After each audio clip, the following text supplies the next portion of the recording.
What's up, YouTube? Welcome to For Real This Time, episode 12 of Snap Crackle Pod. My name's Ryan Wood alongside Trevor. Everybody really loves that podcast called Serial, right? That's like really popular in 2025. What's that? I've never heard of that. You've never heard of Serial? Okay, well, that's fine. Male Kemp or something. All right. Anyway, what you got? How you doing? Welcome to the pod. I'm doing good, man. I need to trim up this beard so I can get the full mustache going like I had going. But otherwise, we got Thanksgiving coming up. It's a short week. Everybody loves a short work week. I don't know about you, but for me, it's feeling pretty good to have 4 days I don't need to worry about. Oh, absolutely. Yeah, can't wait for Thanksgiving. Who knows when this pod will actually go up, but it's exciting time of year, especially if you got somewhere to go, family. But for everybody, hopefully you find a time to relax and take some time off. But yeah, Marvel Snap. It's been a really interesting week. We're a little bit late on this one, but for you in Snap, what's poppin'? What have you been playing? I'll move. I gotta go with the theme of the season. I've been rocking my move deck again, kind of moving some cards in and out, seeing what works. I've just been moving cards in and out and just playing the deck over and over again. Obviously, I got into some Sanctum Showdown. That's actually my favorite LTM. I think I've only played it once. Yeah, it's my favorite LTM. I just love. Wow.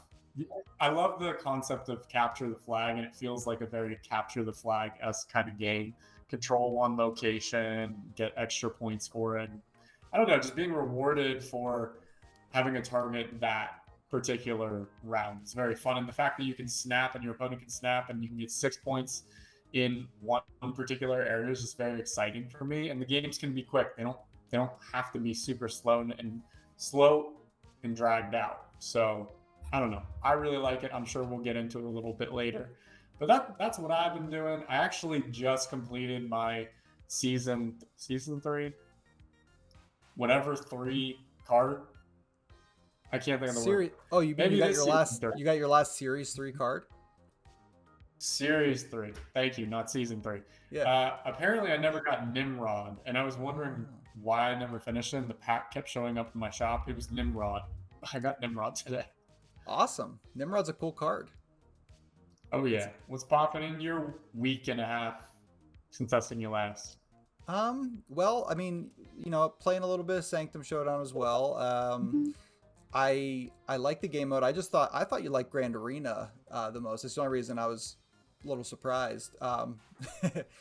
But I think Sanctum's a cool mode. It's not my favorite, but I do enjoy it. It's a little bit different than regular Snap, so I'm cool with that. I've just been playing. I played a lot on ladder this last week and a half. Like I played over 100 games of the Man Spider Mr. Negative deck that's up on the channel, and I actually got to just under the top 600 on the ladder on Infinite. So like yeah, the deck was running incredibly well. Unfortunately, Mobius is probably gonna be a card soon. Like it's already a card, but with Hydro Man coming out, we'll talk about that. I think Mobius will be out around a lot. That's a hard counter to Mr. Negative, so we'll see how the deck will continue to play. But for now, I just can't stop winning, and it's kind of crazy. I've never been this high, so it's been good. It's been unexpectedly good, so I'm sure the other foot will come crashing down. It's quite a good problem to have, if you ask me, to never stop winning. Well, I mean, it's like a 60% win rate, but that's pretty good in the Infinite ladder, because you're playing no bots. It's all Infinite players. And now, like every now and then, I'll face someone who's like 23rd in the world, and I'm like, well, that's terrifying. And then I lose, of course, but yeah. Gosh, I don't even know what I would do if I played the 23rd ranked person in the world. I think I would just freak out and I'd probably emote like crazy. I wouldn't even care if I lose, just emote. So you got to do what you got to do. It's any given Sunday, though. You can win any game. If they draw bad, you never know. That's fair enough. Yeah, but that's what's popping. Let's move on to our question of the week. It's timely. It's on theme. And this question, actually courtesy of my lovely secret wife.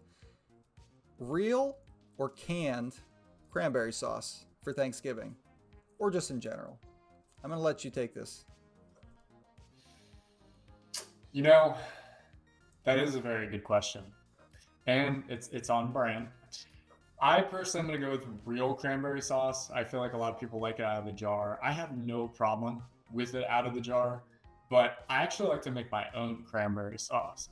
I think I haven't made it in a couple of years, but I'll take real cranberries, I'll take orange juice and sugar, and I'll make my own cranberry sauce. And I feel like it tastes pretty fire to me. Something about that. You take the lid off that can and you just see the gelatinous cranberry plop out in one solid. You know, it's a little bit satisfying, but it's a little unsettling at the same time. So I feel like you could take it or leave it depending on if you have aversions to any sensory input there. But for me, I'm going with the fresh cranberry. How about you? I already know your answer. I'm just going. I have incredibly strong feelings on this. Now, I'm sure yours is very good. I think what it is for me with real cranberry sauce, it's funny enough, it's a sensory thing for me. It's the cranberries themselves. The skin is like a little tough sometimes, and I just don't like the feeling of it, like the little lumps in it. Like the texture's wrong. For some reason, that gelatinous, perfect can-shaped piece, the ridges down the side, and just the overall taste of cranberry is great. The tart, the sweet, like it's awesome. I just prefer it in a easy to digest form.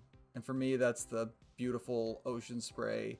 It's got to be Ocean Spray jellied cranberry sauce. And yeah, you can get some really bad off-brand ones. Trust me. My parents have tried to pass that off as the legit item on me before, and I can immediately tell that's not Ocean Spray. Come on. What are we doing here? Or the pure sugar stuff? Like, no, thank you. Yeah. Follow-up question. You do like peanut butter and jelly, right? Sure. Yeah. Okay. Follow-up to my follow-up question. How do you eat your peanut butter and jelly sandwich? Like, how do I make it, or how do I eat it after it's assembled? No. How do you eat it? Like, I think one bite at a time. Pretty much. I mean, so I'm at the point in my life where I'm not eating a lot of peanut butter and jelly sandwiches, understandably so, I think. But I have 2 young daughters and they both eat them, so I'm usually making it for them. So I'm in the habit of making butterflies, just diamonds, triangles, I guess. I mean, diagonal cuts and then making them that way. So I've gotten in the habit of just like cutting them up and eating them that way, but usually it would be just one bite at a time, full sandwich. Ask me. What you got? How are you noshing on a PB&J, my man? I don't cut it out at all. I don't do triangles. I don't do rectangles. I don't do none of that stuff. I eat it straight, just like that. But what I do is I peel all the crust first, and I eat all the crust. I eat the whole entire crust before anything else. A lot of people go crustless. No, but I like the crust. I just like to eat the crust first. So this is a lot of time on these subjects, I know, but I need to know, is that a deferred enjoyment type of thing, like saving the best for last? Like, I'm gonna get through these crusts and then I'm gonna get the awesome sandwich at the end? Because I do that for everything. Next topic. Hold on. I do that with Lucky Charms. When I used to eat Lucky Charms, I would eat all the trash pieces, and then you get a whole bowl of marshmallows, So I get it. Next topic. I'm so sorry. Do you eat the crust on the pizza first? Sometimes. I do a weird thing where I eat half of the crust, and then I eat most of the pizza, and then I have a mini slice of pizza. Yeah. And I can't even describe what I do. Next topic. All right, let's move on to Marble Snap stuff then. That's fine. So for our next topic, let's talk about the patch and the OTA, and we'll just kind of hit both of them. I want to start with a patch that happened this month. Not a lot in terms of, there were no card changes in the patch. Some stuff in the OTA we'll talk about, but in the patch, one thing they did do is they made some improvements for new players. And unfortunately, I don't think this even applies to you, even though you're newer in the game. it's really for people who are just starting the game. There's going to be like a login calendar system for that first 28 days that they log in. And along the path, they're going to actually unlock pre-constructed decks, 4 of them. There's going to be a Ultron Zoo deck, a Black Panther on reveal deck, a Mystique ongoing deck at day 10, and then a Thanos deck, which is the big prize, at day 28. So they're going to get Thanos, which I think is still Series 5, for free as part of a pre-constructed deck just for logging in the first month on the calendar. Overall thoughts on this initiative? Like, I mean, only a good thing, right? Pretty much. Yeah, I mean, it just gives you more opportunities to play around with stuff. So I feel like that's kind of fun. Switch things up for the players, whether old or new. I feel like it's just something new, and every once in a while, every game needs something new, regardless of what it is. Even if it's a small feature or a tournament or a new game mode, something like this can jazz things up a little bit and get people back and interested in the game. Well, and it's only for people who are just picking up the game for the first time. And I think that, like, you probably know, the barrier to entry to card acquisition is so high. Like, I mean, you're going along the track, you have to play a lot just to unlock cards. But then even when you do that, you're not going to get access to a lot of the higher series cards for a while until you really build up those resources in game. So I think the fact that if they play enough just for free, they can get a whole Thanos deck that's not meta maybe, but like in the early collection track, that's going to be pretty decent for them. Yeah, for sure. I definitely agree. Love it. Let's talk about the OTA. Some card changes. I actually don't think I'm going to have them on screen, unfortunately, but I can search them up and we can talk about the cards. The first one that was changed is Sparky, and Sparky is a card that was a premium season pass card a couple seasons back. Let's actually get the card up. That would be good.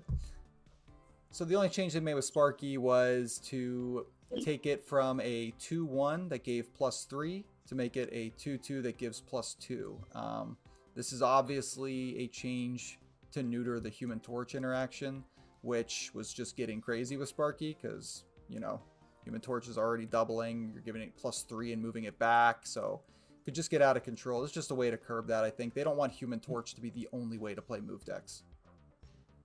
Did you say neuter in reference to Sparky? I said it to Human Torch, but I use it alongside. I can see, yes, that's, not intentional. That was a nice touch. Thank you. No other thoughts on Sparky? No, I just love Sparky. Such a cool card. Plus, he's jumping for a disc. Come on, man. Everybody knows. All right? I love some discs. I play disc golf, so love it. Nice. All right, cool. Sparky. Let's talk about Storm. This is a big one. Storm, they have been trying and failing to really address the Storm War Machine Legion combo that just locks players out of games. This change, they just brought Storm down by a power, probably just to discourage that overall, but so not a lot going on here, I guess. But I think on their radar is that combo, which, you're going to play Storm, then you're going to play War Machine, then you're going to play Legion on the flooded lane, and that locks the other player out of playing anything.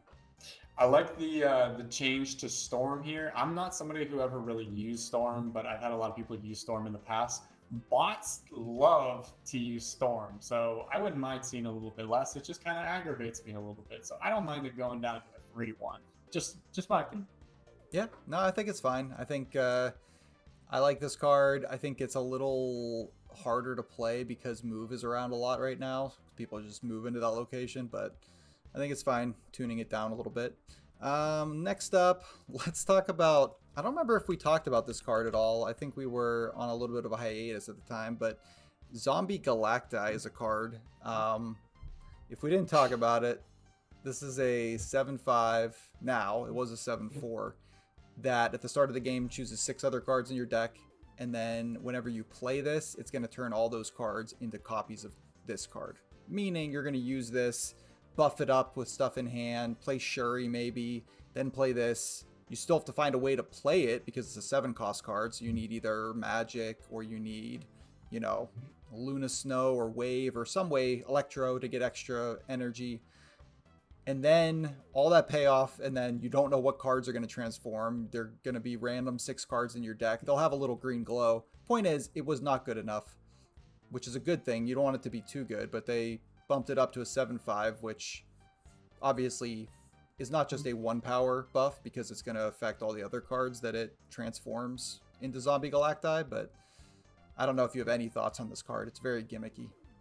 If I remember correctly, I think you were saying at first you thought this was an awful card, and then I think you switched around on it. Not saying it was a good card, but you could see the value in it. I mean, I'm just not using this card personally because 7/4, 7/5, I don't really care either way. I feel like I don't have enough cards in the game to really make that work unless I had Magic. So I just don't think it's a card I personally would throw in. I like the concept, though. I'm not going to lie. I think, you got to think a little outside the box to use a card like this. And I enjoy cards like that. Whether or not I use them in the game, I think they're a necessary evil. Yeah, I agree. I think it's just really hard to stop if it gets too good. So that's the only thing that worries me about it.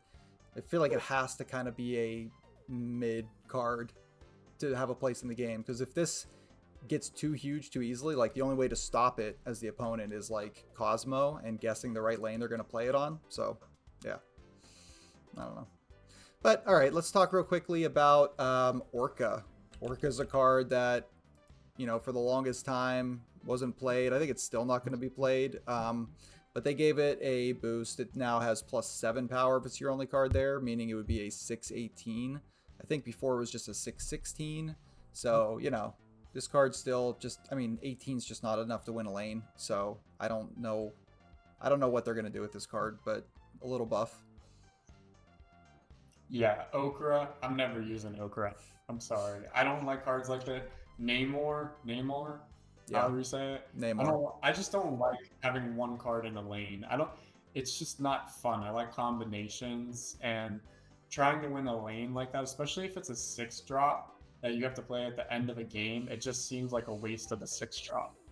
Yeah, it's too easy for your opponent to mess up too. If they throw a goblin over there, it's over, like they kill the buff. So locations mess it up. There's like a Namora style deck where you can give +5 to it and then double, but it's too hard to do. I don't know. I'm with you.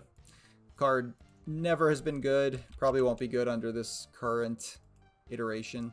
Odin just got a real little buff to a 6/9 from a 6/8. I think, whatever. On reveal's not quite as big as ongoing or mover is, so just to give the on reveal a little extra boost. Yeah, if we're being honest, I think the actual effect is more important than the power of Odin right there. So yeah. As long as he still has his ability, I don't really care what his power is, as long as they don't drop it too low. But bumping it up a bit, hey, I'll take it. Yeah, I'm with you. All right, let's talk Wave. Only a couple cards left here. Wave, similarly to Odin, just got a buff from 3/5 to 3/6.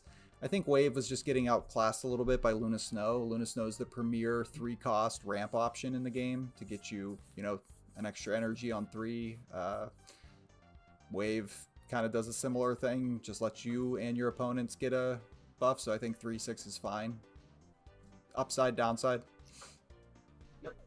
First off, super sick animation here. I really like this version of the card. Yeah, thanks. Yeah, but Wave as a whole, I feel like Wave's kind of a fun card. But yeah, I think you said like Luna Snow takes away from this card a little bit. And, I like when people play Wave against me. It helps me out too, so. Yeah, I do love the card. I love both of them, Luna and Wave. They're really well designed. Gives, there's a nice little push and pull with those cards. And then finally, the last card that was changed is White Queen.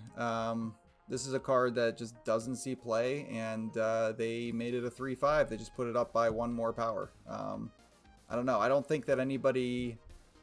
Are you even seeing this card? Never. I tried playing it like once or twice back in the day because I was like, oh, I don't have too many cards. Let me throw this one in. But I just never saw the value in it. But Is Marvel Snap's way of making a card better, or at least more appealing, just increase the power by one? Is You that just simple? usually that's like the safe change you can make, just to see, because sometimes a one power buff, it doesn't seem like a lot, but it can actually like, encourage people to try a card more and then see combinations they didn't see. And sometimes just that one I mean, how many games have you lost by one power in a lane? Like it matters more than you think.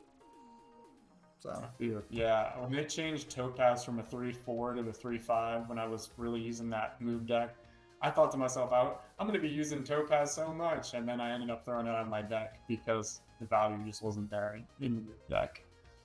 fair enough. Yeah, fair enough. All right, so that's the OTA. Let's move on to.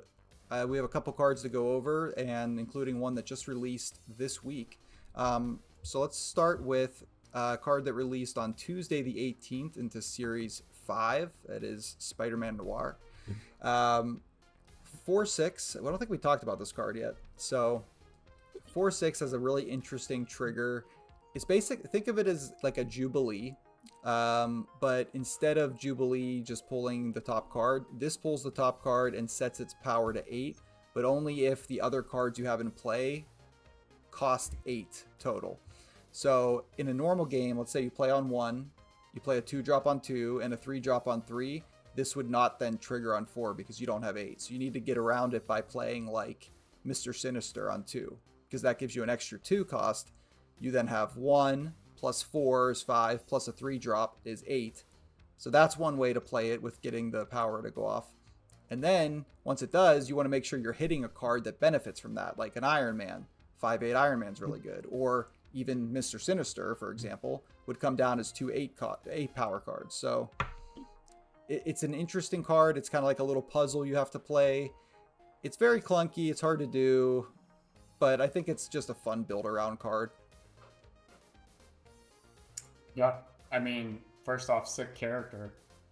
I think I don't know. With this card, I feel like I have to do too much math. Yeah. And whenever I'm so focused as a newer player on my opponent, the locations or the lanes, and my own cards, this kind of math is not what my brain can handle during a match, especially midway through a game.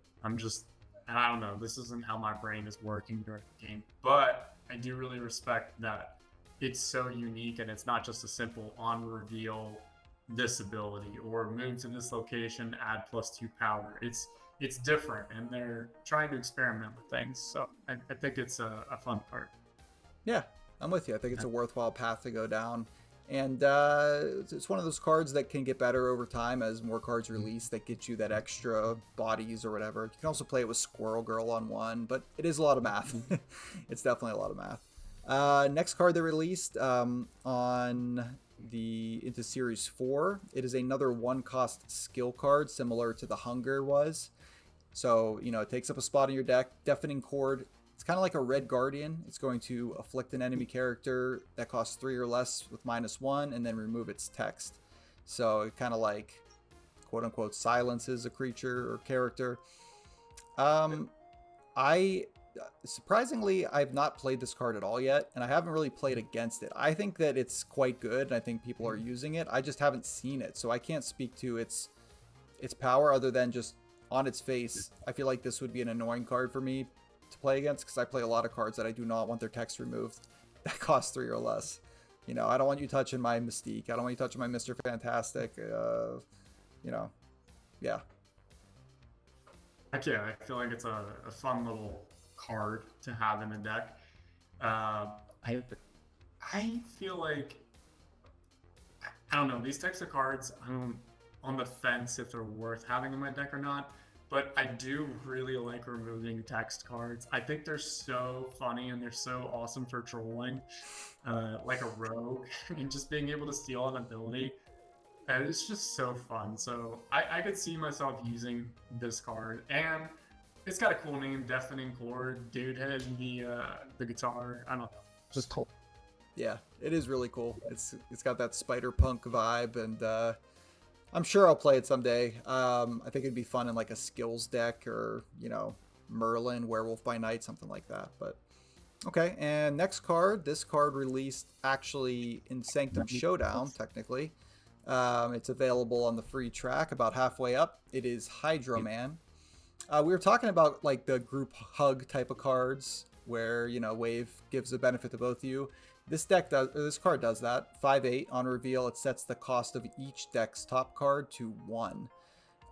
So you're going to get a nice, potentially cheap card, but so is your opponent, unless you can find a way to play around that.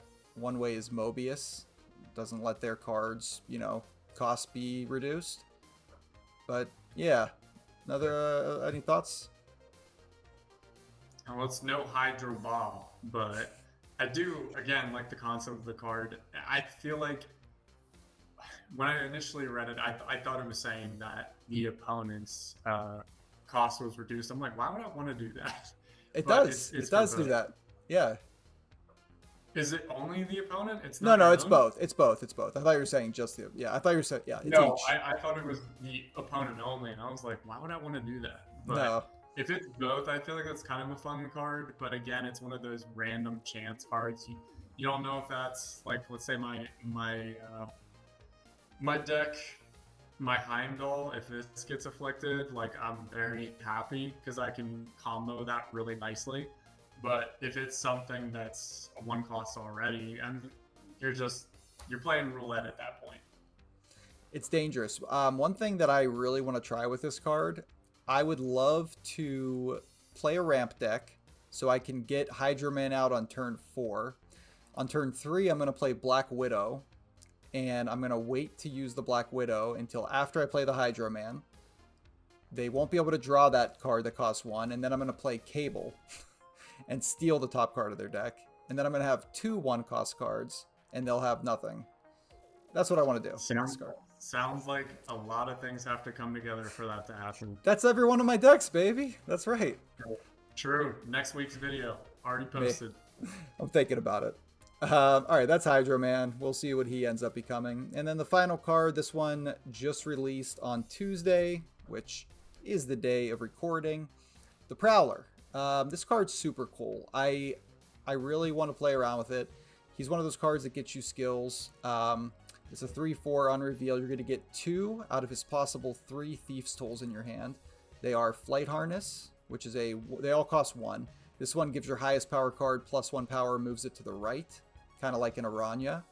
Whoop, come back to Prowler. The next one is Remote Mines. It's going to afflict the 2 highest power enemy cards with -2 power at that location. And Vibro Shock Gauntlets gives the highest power card for you +2 power, and then gives you an extra energy next turn. These actually will become 0-cost cards if a card moved for anybody last turn that you play the Prowler. So a lot going on here, but just I think a fun, flexible utility type card like Merlin or Nico. I like those kinds of cards. See, I knew that you were going to throw this card into the video, and I wanted to ask you, is it worth buying with tokens? Because I really want to. I threw the card earlier when I logged on to the app. I was like, man, this just looks like so much fun. And I love, again, like you mentioned, Merlin. I got to play that a few times, and it's really fun to have the skills, but I feel like this one works really well with my move deck, and I'm really into that right now. So I'm wondering, should I throw this in there? 6,000 tokens, is it worth it? Well, I would say this. So I think it's too early to say just yet because I don't know where this card's gonna land. I haven't personally played it yet. I would say give it a little bit of time, you know, a couple days at least, and see what people are saying about it. I'll hit you back on it. How many tokens do you have a lot of tokens saved up? I think I have just under 10k. Okay, well, if there's another card that you really want or need for one of your archetypes, I would prioritize those. But, you know, if at the end of the day, Marvel Snap's a game about what you love. If you love this card and you think it'd be fun to play, you know, chase your bliss. I do. I love the name. I love the skills. I don't know. Something about this screams a lot of fun to me. So I think I might just do it. And I'm assuming I'm seeing you in 2 days, right? Yeah, yeah. I'll see you at Thanksgiving. Okay, I'll let you know how it goes. All right, perfect. I can't wait. I'm excited.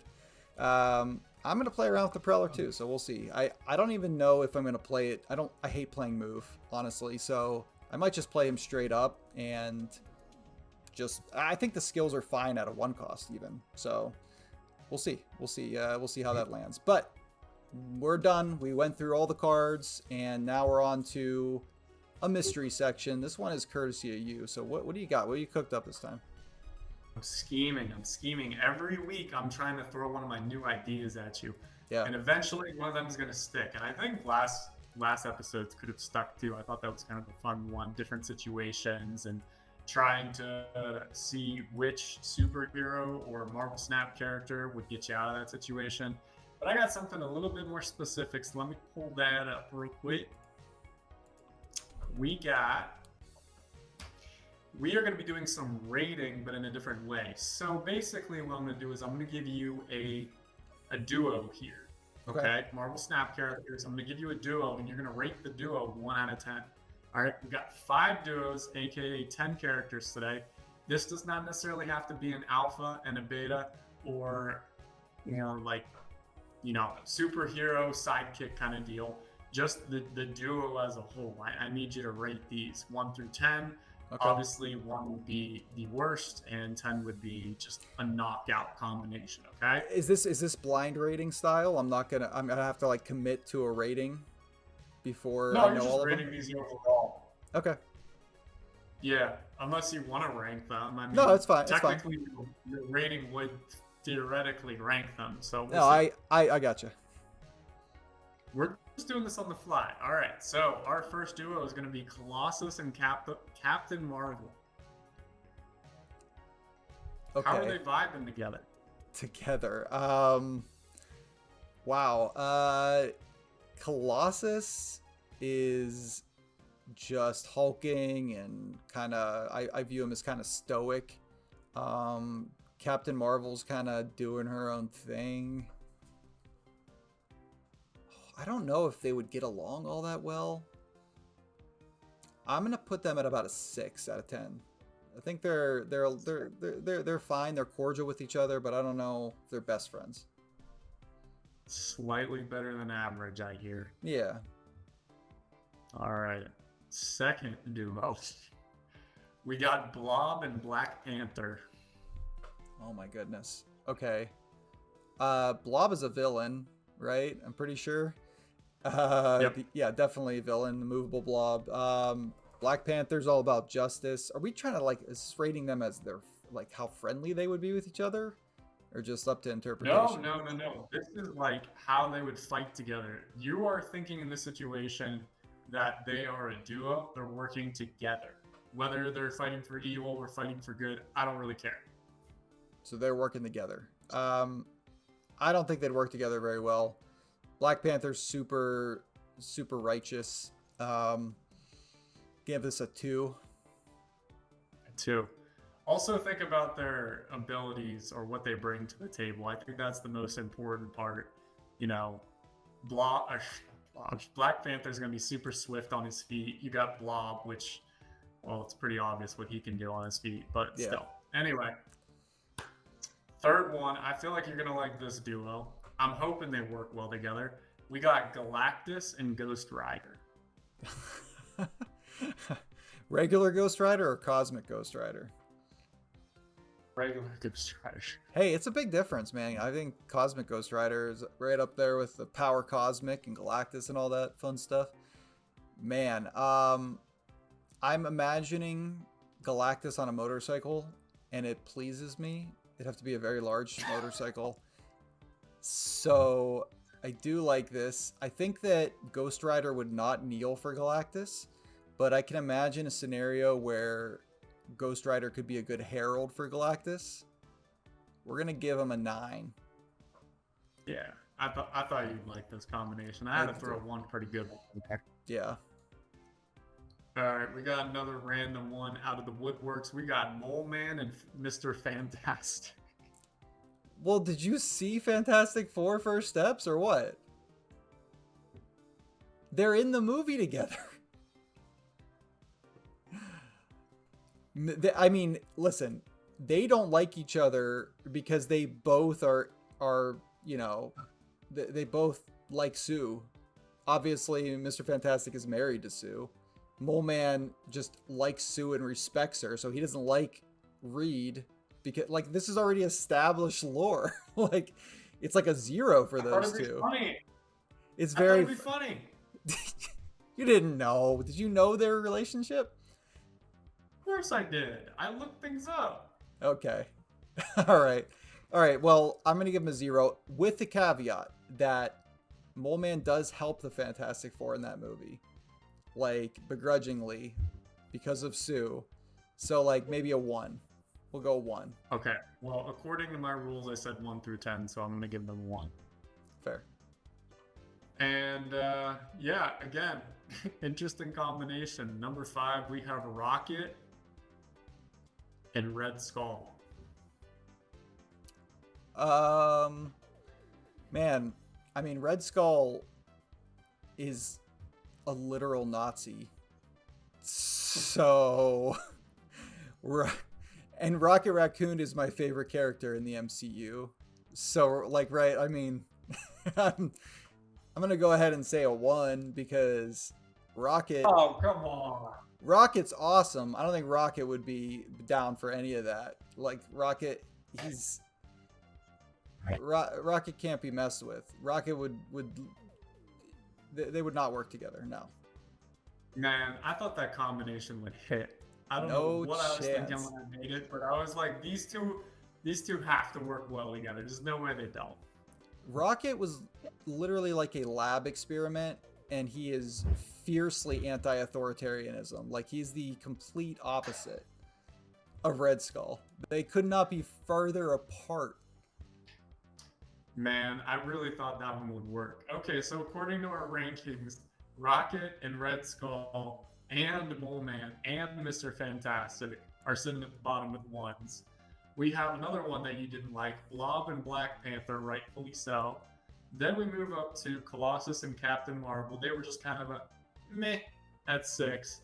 And apparently Galactus on a giant motorcycle made you giddy like a schoolgirl, and you gave him a 9. So, yeah.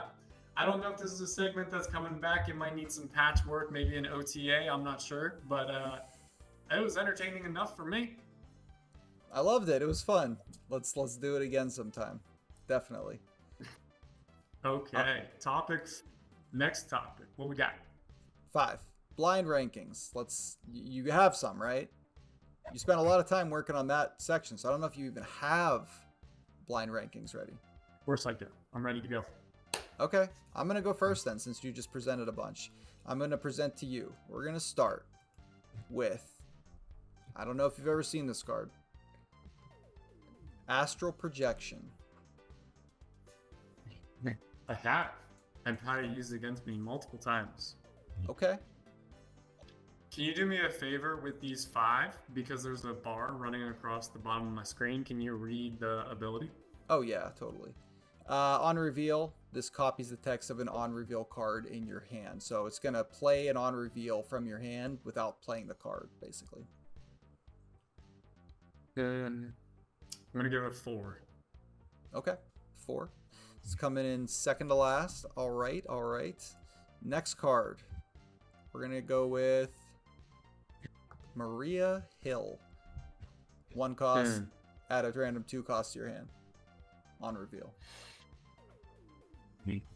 Yeah, 1, 2, add a random. I do like adding random cards to my hand, or playing field for that matter. I really like it whenever there's a location and a random card shows up. Add a random 3 cost card for both people here. I really like that stuff, but in this case with a 1, 2, I'm only going to go 3. Okay. All right, coming in at 3. I'm down for it. Next card, let's go with... I might have done this card before, but we're going to bring it back. Symbiote Spider-Man. It is, if you're not familiar, a 4/7. You can activate to merge your lowest cost card in that location into it, and then you copy its text like it just revealed. So it kind of doubles your on reveals when it merges. I feel like there's something better here. I feel like the next 2 cards are going to be good. I'm putting this at 5. I'm just not a fan of this card. 5. Okay. That hurts, but okay. Let's talk about card number 4. So you have the 1 and 2 slot open, right? Yeah, I'm leaving it wide open for a great card. I'm ready. Let's talk about the biggest card in Marvel Snap, the Infinite. You know what? I'm actually not upset about this because I find the Infinite to be a very fun card to play. Also, oh my god, this card is so sick. Yeah, this is a good one. What do we call them again? Variants? Variant. Yeah, this is a Victor Faro variant. He does really cool work. So it's so sick, man. I'm actually okay with it being 1 or 2, surprisingly. But which one? I'm gonna go 2. All right, 2. That means that the last card is your number 1 card, and I got to be honest with you. Oh, you're laughing.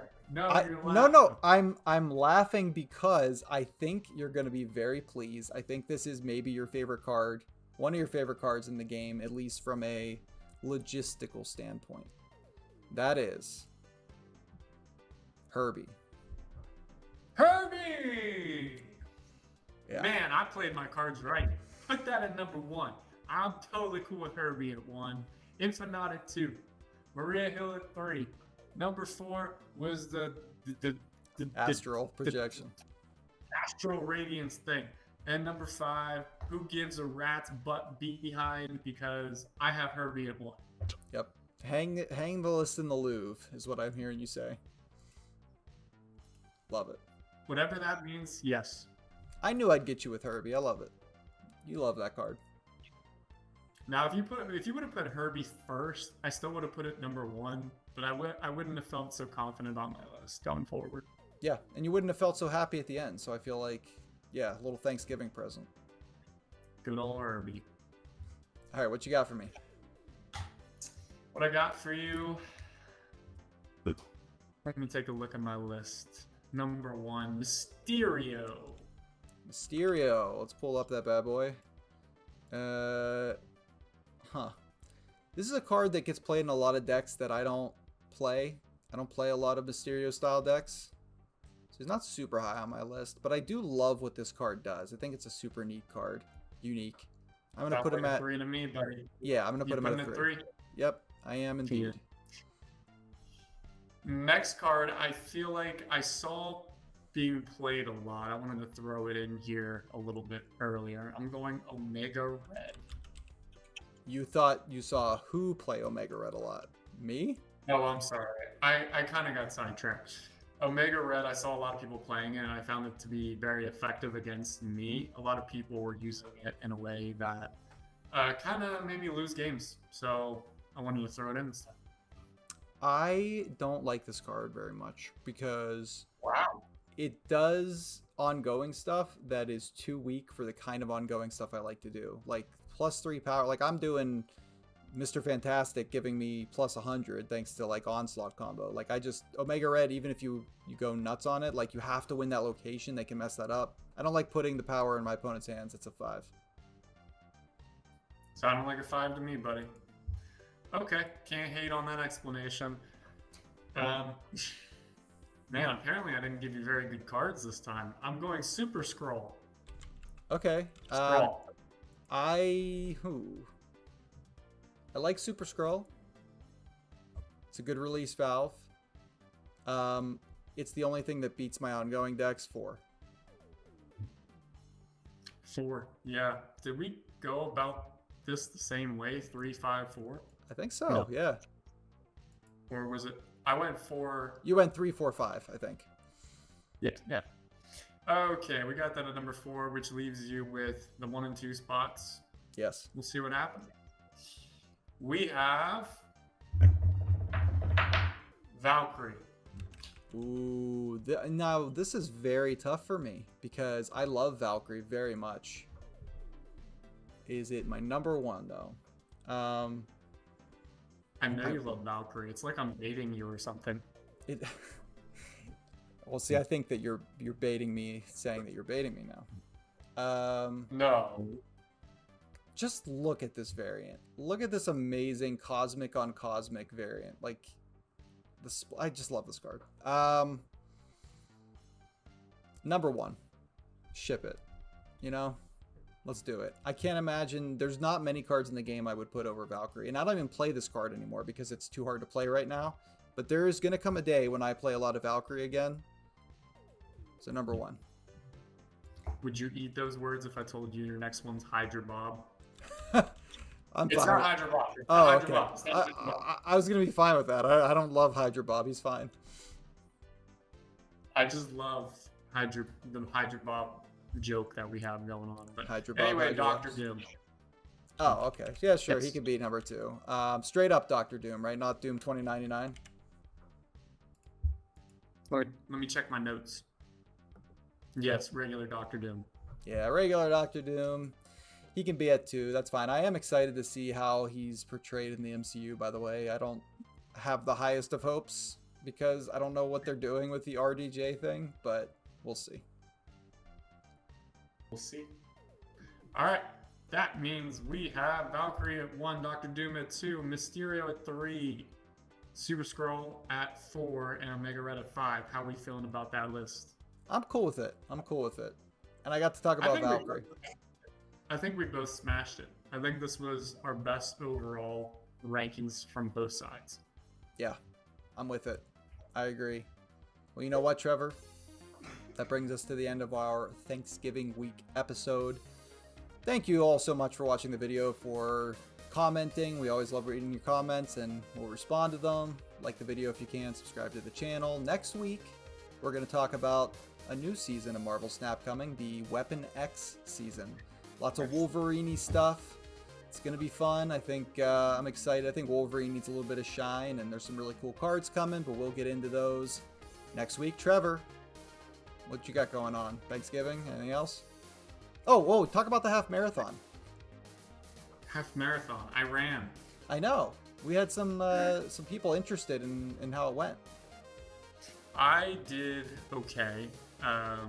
My last half marathon that I did in May of this calendar year, I did the Pittsburgh. Oh my gosh, I sound like somebody from Pittsburgh.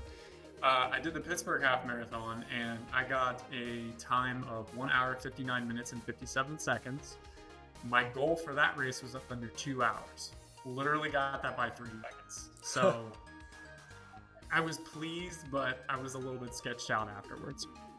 This half marathon that I did, not this past weekend, the weekend before that, I wanted a time of 1 hour and 45 minutes to 1 hour and 50. I got 1 hour 50 and 36 seconds, so I was just above that.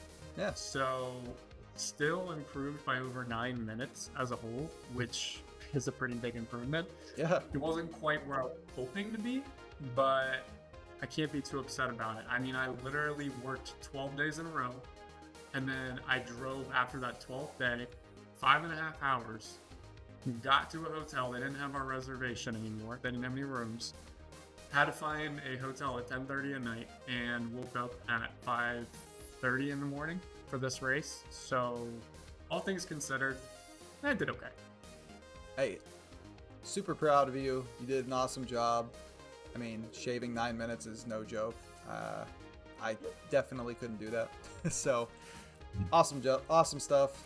We're all very, very inspired by you. I know I am.